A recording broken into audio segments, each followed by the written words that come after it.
Hello and welcome to the Fit for Life programme. This is a series of educational videos helping you to look after your mind, body and spirit.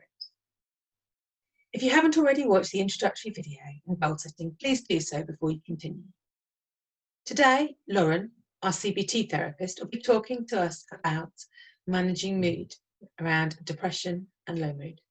Thanks, Lauren. Hello, my name is Lauren. I'm a psychological therapist with St Christopher's Hospice, and today I want to talk to you about low mood and depression. So we're going to explore some of the signs and symptoms of low mood and depression and discuss how these might impact on our physical health and well-being, or exacerbate and worsen some of the symptoms of an already existing physical health diagnosis.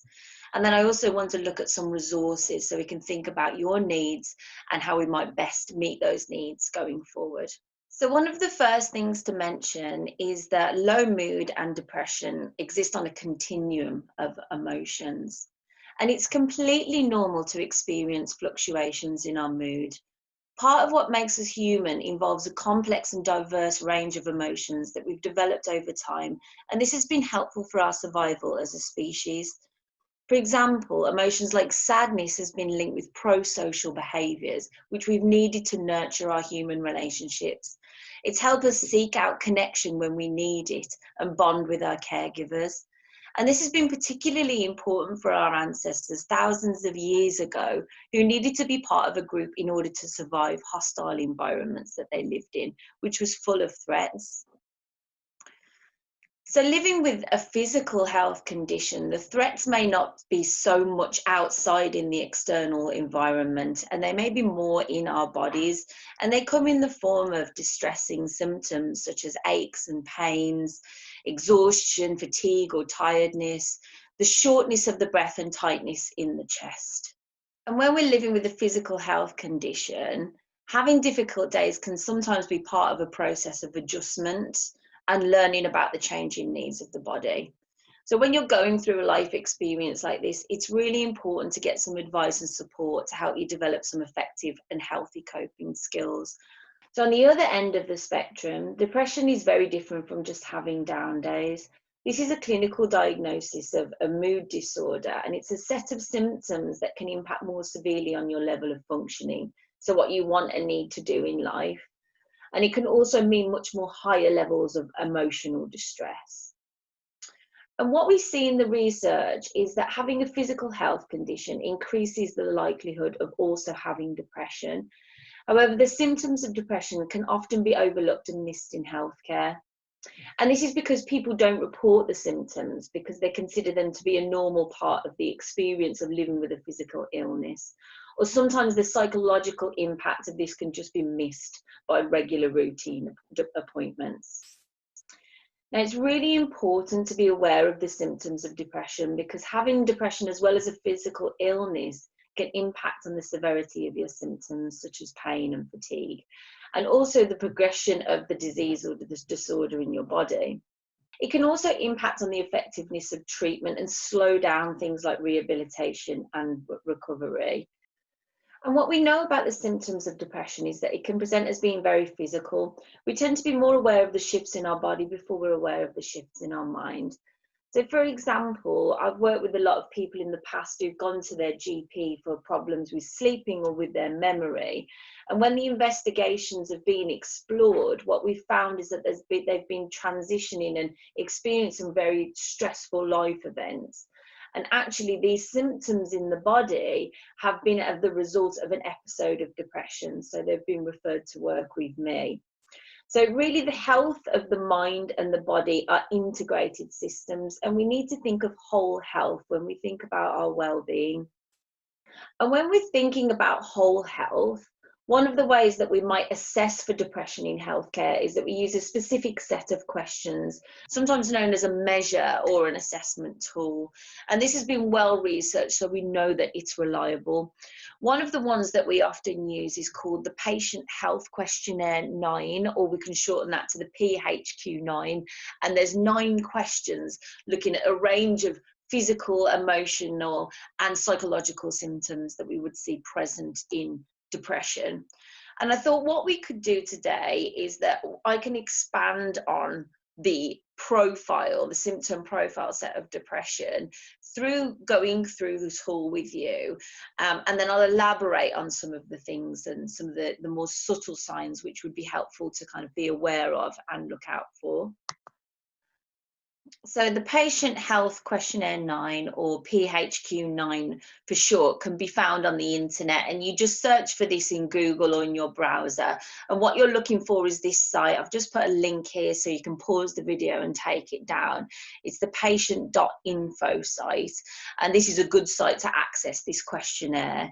But what I'm going to do today is go through it with some slides. Also, if you can't access the PHQ-9 on the internet, you can contact your GP and ask them for a copy. So the questions ask you how you've been in the previous 2 weeks.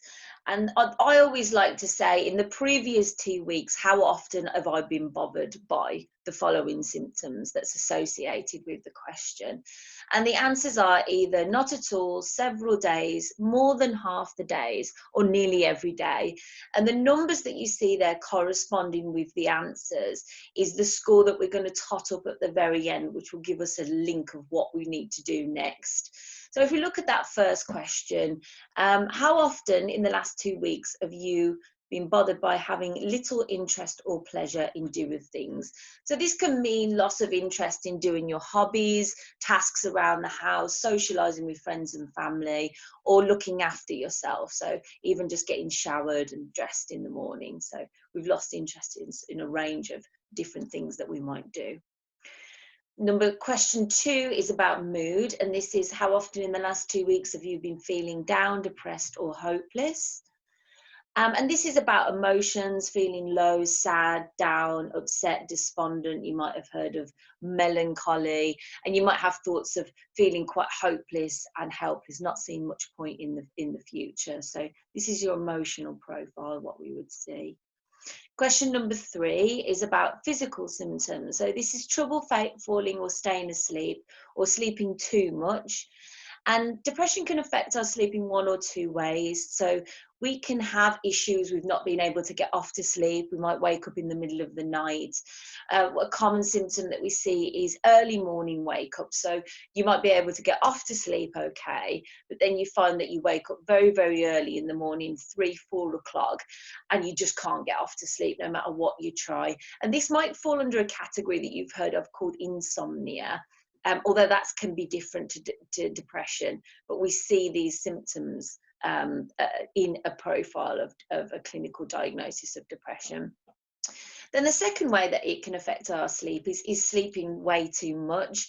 So sleeping too much, not being able to wake up, not being able to stay awake, and struggling to feel refreshed even if after we've had sleeping for hours. And this is what we call hypersomnia. So this is excessively sleeping. Question number 4 is again about physical symptoms. So this is feeling tired or having little energy, just feeling exhausted all the time, heaviness in the body, and feeling fatigued. Question number 5 is about appetite. So poor appetite or overeating. And yet again, depression can affect our appetite in 2 ways. So we can have a loss of our appetite altogether, and we could be skipping meals, loss of an interest and pleasure in food, maybe not feeling hungry at all, or the very, very opposite, overeating, and you may have heard of emotional eating. And what we find, because the body's very, very tired, we tend to crave very salty and sugary foods. So things like chocolate, soft drinks, crisps. And even though we might be eating them, we just don't feel satisfied.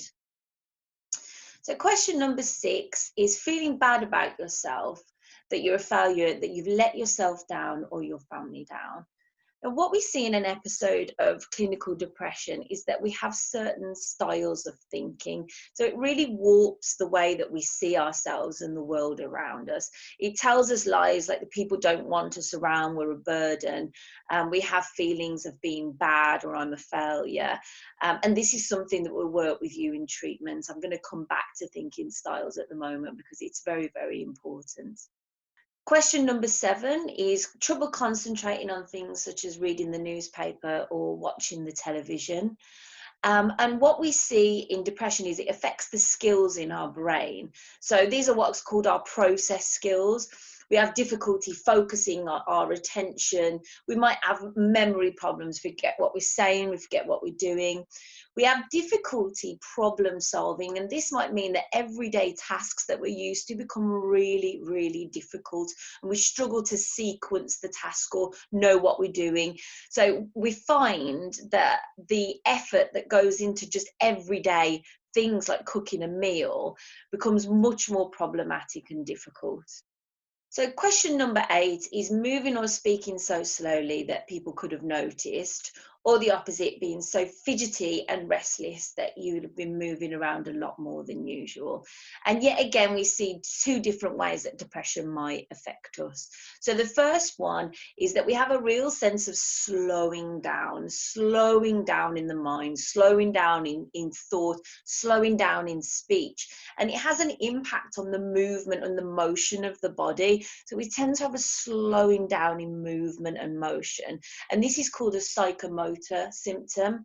And the other opposite side of those psychomotor symptoms is this real sense of agitation. So you just can't get comfortable. It's like a restlessness. And even though you might feel exhausted, you just can't sit still. So those are those 2 different ways of looking at psychomotor symptoms.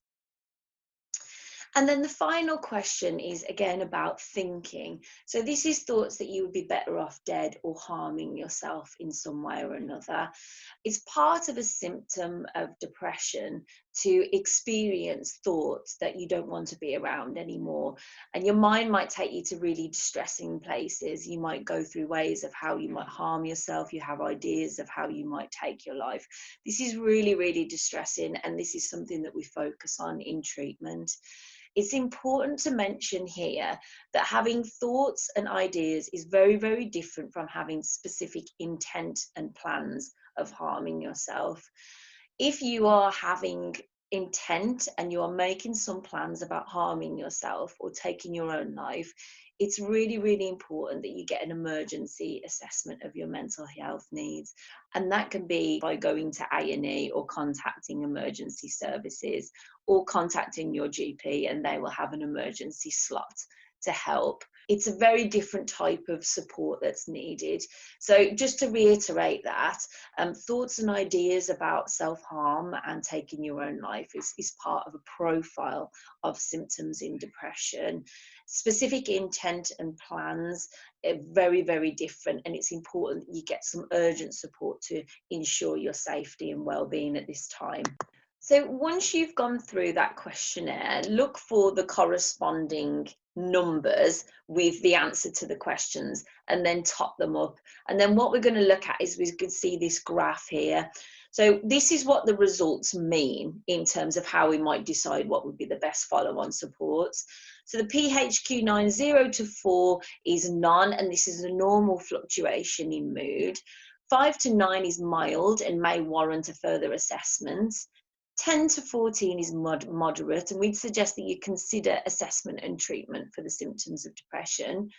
15 to 19 is moderately severe, and we would suggest that support is required if you're scoring within this range.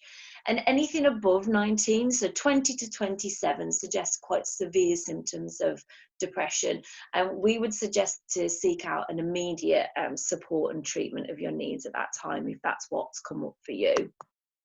So when we're thinking about options for support, the first thing to do would be to contact your local GP and ask for an appointment. And what I would suggest is look at the PHQ-9 and make some notes alongside the questions. I always get it when I go to a healthcare appointment and my head is full of things that I want to ask.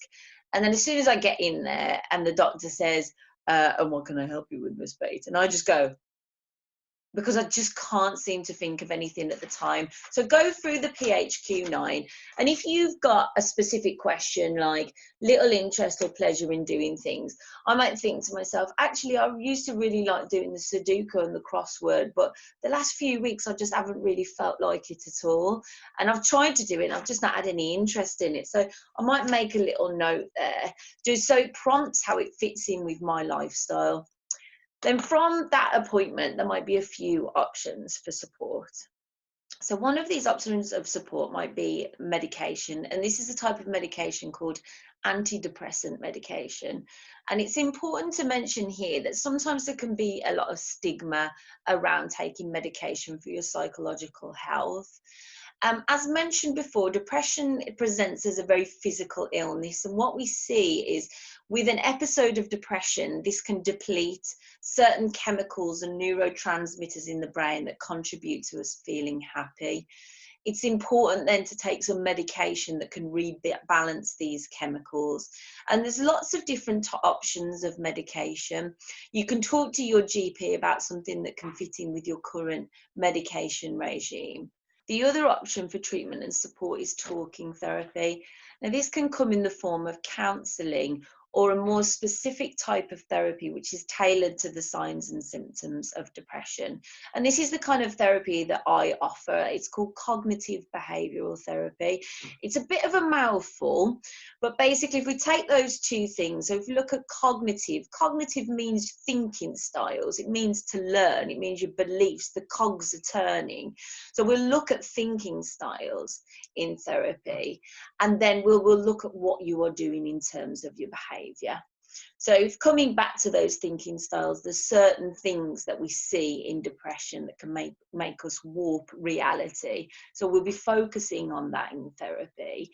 And then the other thing that we can think about is that, you know, as I said before, your behaviour becomes very much affected. We feel very, very tired, and particularly if you're experiencing pain or fatigue, we find that we might not be doing so much. So we often get stuck in a bit of a loop. We're doing unhelpful things that might be maintaining low mood. And this is what we call a vicious cycle. We have a tendency, because we're not feeling good in ourselves, that we withdraw from our hobbies and our friends. And then the less we do, we tend to feel worse. And then the worse we feel, the less we do. And then the less we do, the worse we feel. So we get stuck in this real vicious cycle of depression. And what we'll do is we'll begin to help you to break that cycle and gently reintegrate some helpful activities in your life. And we've made massive advances in the last 10 years to improve access to talking therapy. And you will have a local service that is called IAPT, and that actually stands for Improving Access to Psychological Therapies, which will be able to offer lots of different types of talking therapy. You can contact them by going to the local NHS UK website and finding your local service on the location services. You can pause the video, and that's the actual web address there, or you can make contact with your GP and ask him to refer you to your local IAP service. What's good about this is actually you don't need to wait for your GP to refer you, and you can just refer yourself. So if you get the contact details, then you can make a phone call and refer yourself. And there's lots of different options for support. So if at the moment you don't feel that you want to work with somebody, but you want to learn a little bit more about low mood and depression, you can contact your local IAP service, and they can give you some self-help materials and some workbooks that you can go at in your own pace. And the alternative is that you can work with somebody quite closely who can tailor the therapy to your specific needs. So just in summary, what we've discussed today is that we often see high rates of low mood and depression when you already have an existing physical health diagnosis. And depression can cause complication and worsen symptoms if it's left undiagnosed. What I would suggest is do the PHQ-9, do the self-assessment tool, and just see where you might need some support in your life right now. It doesn't take too long, and it's a reliable measure of exploring your emotions. And remember that there are many different options for help and support. Contact your local GP or IAP service, and they can give you an assessment of your needs. And if you feel that you don't want to take that further, maybe set an intention for yourself to fully engage in this program and see how this can be an act of compassion for both your body and your mind. So thank you for having me. I am really passionate about working and empowering people to make informed decisions about their health and well-being. So hopefully this has been able to inform you a little bit more about low mood and depression. Thank you ever so much for listening, and hopefully I'll see you soon. Thank you. Take care.